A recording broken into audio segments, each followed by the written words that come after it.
آتا ہے تو پھر اس کا دل مزید کہتے ہیں نا کہ جب نہیں ابھی گیا تو دل اس کی جانب مائل ہوتا ہے، اور جب وہاں سے ہو کے واپس آتا ہے تو پھر دل تڑپتا ہے۔ یہ کیفیت ہے ایک آپ بھی کبھی اللہ تعالیٰ ہم سب کو نبی کریم صلی اللہ علیہ وآلہ وسلم کے مبارک روزے کی حاضری نصیب فرمائے، با ادب حاضری نصیب فرمائے، حج بیت اللہ کی سعادت ہم سب کو عطا فرمائے۔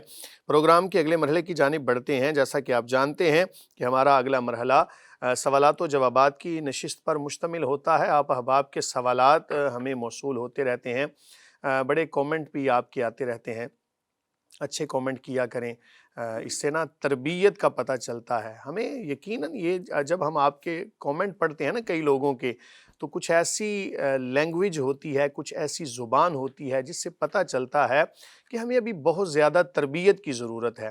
ہم نماز، روزہ، غسل کے مسائل بیان کر رہے ہوتے ہیں، ہمیں ان چیزوں کی طہارت کے بارے میں یقیناً آگاہی ہونی چاہیے، لیکن ساتھ ساتھ اپنی ذہانت کو بھی پاک کرنے کی ضرورت ہے۔ کسی کے بارے میں بھی بغیر دلیل کے کوئی بات کرنا یہ کوئی مناسب بات نہیں ہوتی۔ آج کے سوالات کی جانب بڑھتے ہیں۔ قاری صاحب کون سے آج کے سوالات موصول ہوئے؟ جی مفتی صاحب، آج کا پہلا سوال ایک بہن خانے وال سے پوچھتی ہیں کہ کیا خواتین ناپاکی کی حالت میں قرآن پڑھا سکتی ہیں؟ بسم اللہ الرحمن الرحیم۔ خواتین کے جب ایام مخصوصہ ہوتے ہیں، جنہیں حیض کے ایام کہا جاتا ہے، یا پھر نفاس کے ایام، نفاس وہ خون ہوتا ہے کہ جو خواتین کو بچے کی ولادت کے بعد سے لے کر تو جس کی آخری حد 40 دن ہے، ایسا بھی ممکن ہے کہ اس سے پہلے خون منقطع ہو جائے، تو ایسی صورتحال کے اندر وہ خواتین پاک ہیں، نہا کے غسل کر کے تو اپنے روزمرہ کے جو معاملات ہیں ان کو سر انجام دے سکتی ہیں۔ جو ہمارے ہاں یہ کنسپٹ بنا ہوا ہے نا، ایسے ہی ایک ذہنوں کے اندر بات کہ 40 دن تک خواتین کچھ کرتی ہی نہیں، یہ غلط بات ہے۔ آخری حد اس کی 40 دن ہے، اس سے پہلے جب بھی کوئی ایسا انقطاع درمیان میں آ جائے، خون آنا بند ہو جائے، تو ایسی صورتحال کے اندر غسل کر کے اپنے روزمرہ کے جو معاملات ہیں ان کو سر انجام دیں۔ اس کے اندر اور بھی کافی تفصیل ہے، میرا مقصد صرف اشارہ کرنا تھا۔ اس کے بعد جو حیض کے دوران جو خون آتا ہے اسے بھی ناپاک خون کہا جاتا ہے، جس کے بارے میں قرآن مجید فرقان حمید میں ارشاد باری تعالیٰ ہے، یسألونک عن المحیض قل هو اذن فاعتزلوا النساء فی المحیض ولا تقربوهن حتی یطہرن۔ اس کے آگے بھی آیات ہیں، ان کا آپ مطالعہ کریں گے تو مزید رہنمائی مل جائے گی۔ یہ وہ خون ہے کہ جس کے دوران خواتین کچھ ایسے معاملات ہیں کہ جو نہیں کر سکتی، جن میں سے ایک معاملہ مقاربت والا معاملہ ہے، وہ کرنا حرام ہے۔ اگر ایسی صورتحال کے اندر مقاربت کی تو گناہ کے زمرے میں آئے گا۔ اس کے اندر بھی آگے کافی تفصیل ہے۔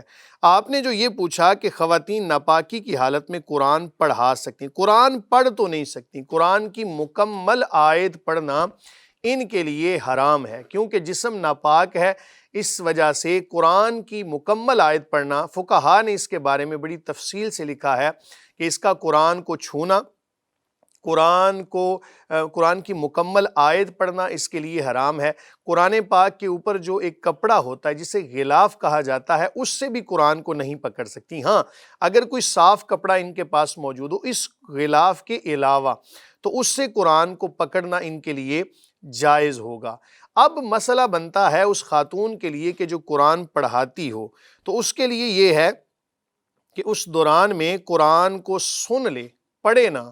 اگر پڑھ بھی جائے تو ایسی صورتحال کے اندر وہ ہجے کر کے سانس توڑ کے پڑھے، یہ ایک ہیلا کیا جا سکتا ہے۔ اس کے بارے میں فتاوی ہندیہ، جسے فتاوی عالمگیری کہا جاتا ہے، اس کی جلد نمبر 1 اور صفحہ نمبر 35 کے اوپر، جس کا مفہوم ہے کہ معلمہ کو حیض یا نفاس ہوا ہو تو ایک ایک کلمہ سانس توڑ کر پڑھائے اور ہجے کرائے۔ ہجے کرانے میں کوئی حرج نہیں ہے۔ ہجے کرانے کا مقصد یہ ہے بچے پارا پڑھنے والے، نورانی قاعدہ، یسرنا القرآن، مدنی قاعدہ، جو بھی آپ کے پاس قاعدہ ہو قرآن سکھانے کے لیے، تو چونکہ اس کے اندر علیحدہ علیحدہ الفاظ ہوتے ہیں تو ان کے پڑھانے میں، ہجے کرانے میں کوئی حرج نہیں، لیکن مکمل آیت قرآن کی پڑھنا اس کے لیے جائز نہیں ہے۔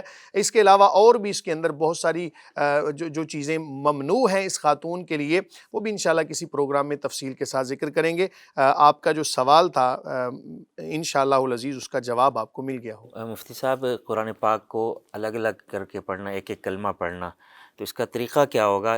اگر پڑھ کے سنا دے سورہ اخلاص ایک آیت یا دو آیتیں، اس سے پتہ چل جائے گا توڑ کے کیسے کیسے پڑھ مثلا سکتے؟ توڑ کے پڑھنا ہے نا، آپ نے سورہ فاتحہ پڑھنی ہے مثال کے طور پر، تو آپ پڑھیں الحمد، اب سانس توڑ دیا، یہ کلمہ علیحدہ ہو گیا، للہ پھر علیحدہ ہو گیا، رب علیحدہ، العالمین، رب لفظ رب جو ہے اس کو علیحدہ کر لیں، عالمین کو علیحدہ، تو اس طرح آپ پڑھانا اگر مجبوری بن جائے تو ایسی صورتحال کے اندر پڑھانے، سننے میں کوئی حرج نہیں ہے۔ مثال کے طور پہ ایک خاتون اگر حفظ کرواتی ہے تو بچیوں نے منزل سنانی ہے، تو ایسی صورتحال کے اندر سننے میں اس کے لیے کوئی قباحت نہیں، صرف اس کے لیے پڑھنا، مکمل آیت پڑھنا یہ جائز نہیں ہے۔ جو اسلامک ٹیچرز ہوتی ہیں فیمیل، تو وہ اپنے اداروں میں یہی عمل دہرا سکتی ہیں؟ بالکل ایسا ہی کریں۔ اسلامیات کتاب ہے، یہ کوئی بھی صرف قرآن پاک کے حوالے سے ایک ادب کا تقاضا ہے، اس کے علاوہ دیگر جو کتب ہیں، ذکر و اذکار ہیں، بلکہ اچھا ہوا آپ نے اس پر روشنی ڈالی۔ میں ایک مسئلہ بھی بیان کر دوں خواتین کے لیے جو کہ بڑا اہم اور ضروری ہے، اور اس پر پوری توجہ کیجیے گا۔ بعض خواتین نا جب یہ ایام آتے ہیں تو بالکل جناب ہر قسم کی ایکٹیویٹی جو عبادات کے حوالے سے ہے اس کو منقطع کر دیتی ہیں، اس کی وجہ سے پھر عبادات کے اوپر نا وہ مواظبت نہیں رہتی۔ کرنا آپ نے یہ ہے، مثال کے طور پہ یہ ایام ہر کسی پہ آتے ہیں، اللہ تعالیٰ کی طرف سے یہ ایک آزمائش کہہ لیں اس کو، یا کوئی بھی بیماری کہہ لیں، تو اب کرنا یہ ہے آپ نے جب نماز کا وقت ہو تو آپ نے یہ نہیں کرنا کہ جناب پورے گھر کے اندر اعلان ہو رہا ہے یا پورے گھر کے اندر پتہ چل رہا ہے کہ یہ ایام آئے ہوئے ہیں۔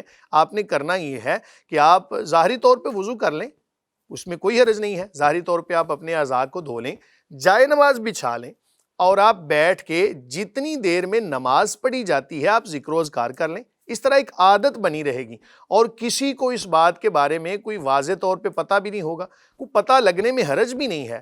لیکن ایک آسن طریقہ یہ ہے کہ بہت ساری ایسی باتیں ہوتی ہیں کہ جن کو واضح طور پر بیان کرنا یا کسی کے سامنے اگر وہ باتیں کھل جائیں تو کوئی مناسب بات نہیں ہوتی، اس لیے طریقہ یہ اختیار کریں ان اوقات کے اندر تسبیحات کے اوپر اپنا معمول بنائیں، جائے نماز پہ بیٹھ جائیں، اللہ تعالیٰ سے دعا کریں، ذکر و اذکار کریں، تسبیح فاطمہ پڑھیں، اور اس کے علاوہ دیگر جو ذکر و اذکار ہیں، درود پاک آپ پڑھ سکتی ہیں، اس میں کوئی حرج نہیں ہے۔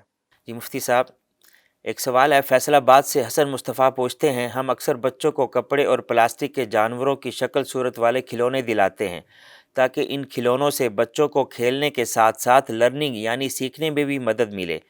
ایسے میں رہنمائی فرمائیں، کیا ہمیں ایسے کھلونے بچوں کو متعارف کروانے چاہیے یا نہیں؟